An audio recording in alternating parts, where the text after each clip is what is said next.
اتنا ضروری ہے، لیکن کتنا غیر ضروری ہم نے دین کو بنایا ہے، کتنا غیر ضروری ہے۔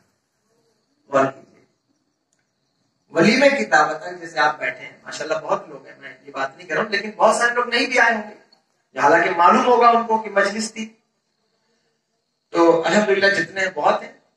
تو یہ ہے کہ ولیمے کی دعوت ہوتی ہے، شادی کی دعوت ہوتی ہے، تو ہم فرض سمجھتے ہیں کہ بھئی ہمیں جانا ہے، ہم نہیں جائیں گے تو کیا ہوگا، رشتہ داری خراب ہو جائے گی، کوئی بات نہیں، جو بھی، لیکن دین کو اہمیت نہیں دیتے کہ ہماری نظر میں یہ ہے نہیں جائیں گے تو کیا ہو جائے گا، نہیں گئے تو کیا ہمارا ہو جائے گا، وہ تو تمہیں بعد میں پتا چلے گا کہ تمہارا کیا نقصان ہوگا، وہ تو بعد میں پتا چلے گا کہ کیا نقصان ہوگا۔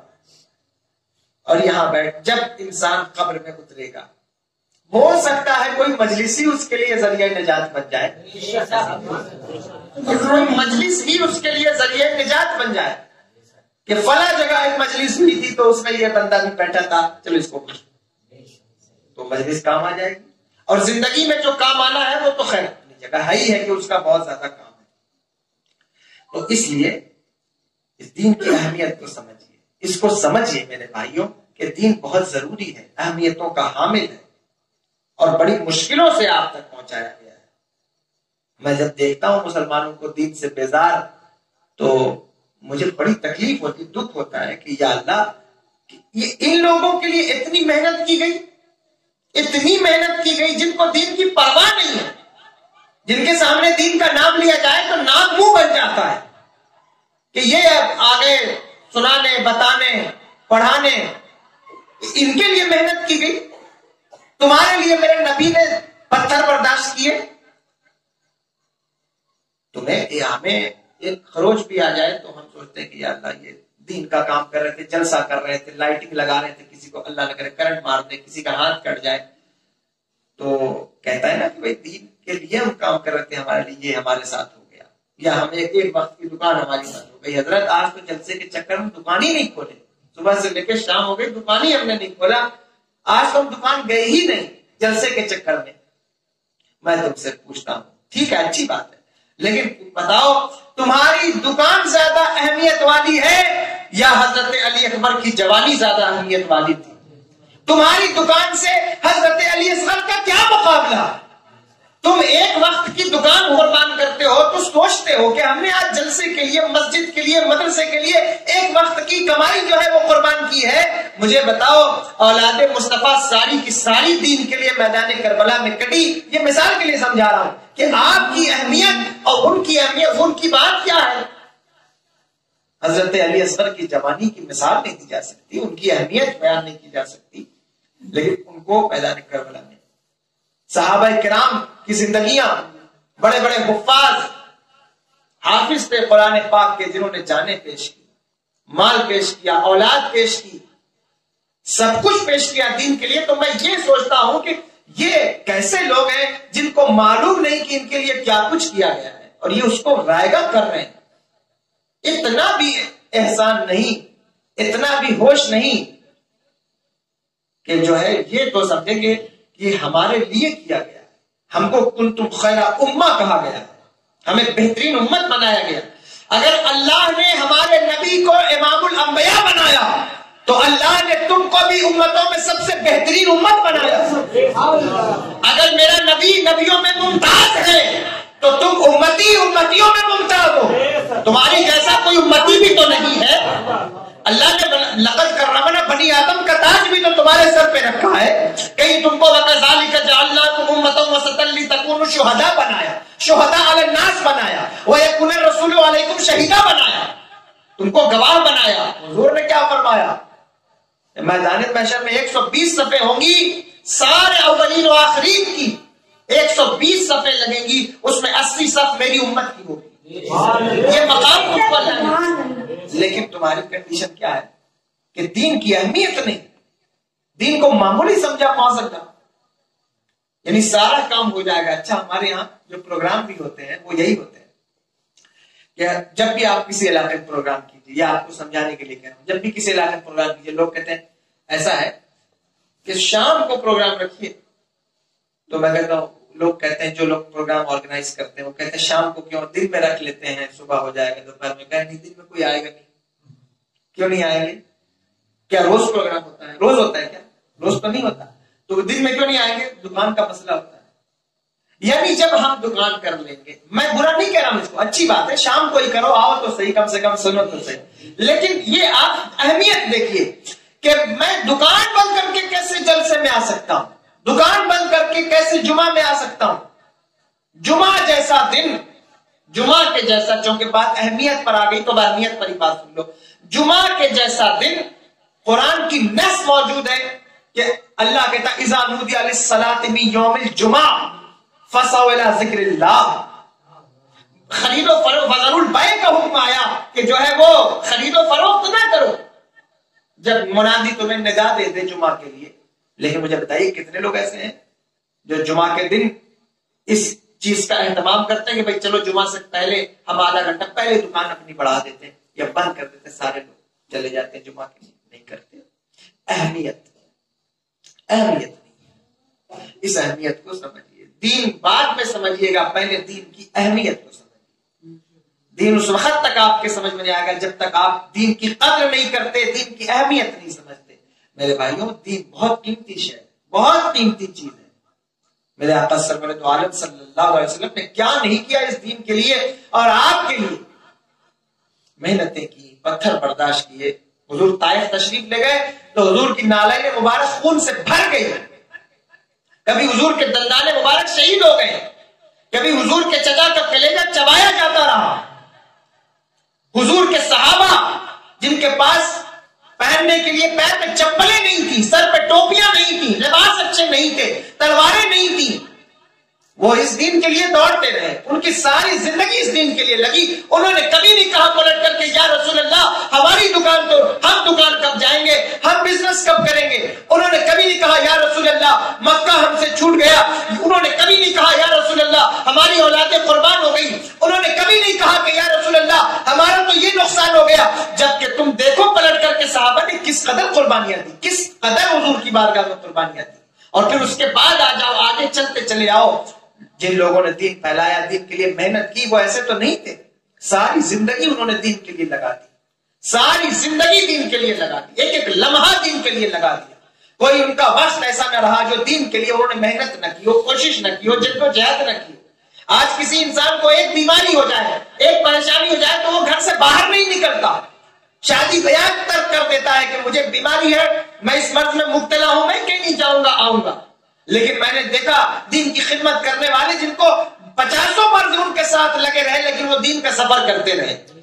میں نے اپنے گھر میں نے اپنے والد گرامی کو دیکھا. آپ مرید صوفیہ ملت کی ان کی زندگی دیکھ لو, نہ جانے کیا کیا مرض تھا, لیکن ایک لمحہ وہ شخص اپنے گھر میں نہیں بیٹھا اور دین کی تبلیغ کے لیے گھومتا رہا. جو بھی انہوں نے کیا, لوگوں کے عقیدے کی حفاظت کی, تو دین کی اہمیت تھی تب تو, دین کی اہمیت تھی تب تو دوڑتے رہے. اگر وہ بھی یہ سوچتے کہ میں تو بیمار ہوں تو میں کیوں جاؤں, کیا کمی تھی, کیا کمی تھی. اگر خانقاہ میں بیٹھتے تو کیا کمی تھی. لیکن آتے رہے, جاتے رہے, محنت کرتے رہے, مشقت کرتے رہے, جو ان سے ہو سکا انہوں نے اپنی زندگی میں کیا. آپ نے کیا کیا آپ نے بتائیے. آپ کو کچھ نہیں کرنا ہے, آپ کو صرف ایک بات کہتا ہوں کہ جب کوئی سنانے والا آئے تو کان لگا کے سننا ہے. آپ کی یہی خدمت سمجھ, جو سنائے کان لگا کے سن تو لو. یہ تمہارے نبی کی بات کر رہا ہے, اس مقدس دین کی بات کر رہا ہے, جو دین ہمیں میدان محشر میں بھی کام آئے گا, قبر میں بھی کام آئے گا, حشر میں بھی کام آئے گا, دنیا میں بھی کام آئے گا. اور وہ دین کہ اگر جہنم میں جانا پڑا تو جہنم میں بھی کام آئے گا, کیونکہ اگر جہنم میں کام نہیں آئے گا تو تمہیں نکال کے لائے گا کون. یہی دین ہوگا جو تمہارے سینے کے اندر, اگر تمہیں جہنم میں بھی جانا پڑا, اللہ نہ کرے, تو وہاں بھی تمہارے ساتھ جائے گا اور تمہیں پکڑ کے باہر لائے گا. بتاؤ, یہ وہ دین ہے. ماں کے چکر میں, باپ کے چکر میں, بھائیوں کے چکر میں, رشتہ داروں کے چکر میں, دکان کے چکر میں, کھیت کھلیان کے چکر میں اس دین کو پیچھے چھوڑتے ہو. یہی دین تمہارے ساتھ تمہارے قبر میں اترے گا. جتنی مرضی آئے اتنا رشتہ داروں کی اہمیت. میں نہیں کہہ رہا ہوں, صلہ رحمی کا طریقہ تو حضور نے بتایا ہے, رشتہ داری کاٹنے کی بات ہم نہیں کرتے. میں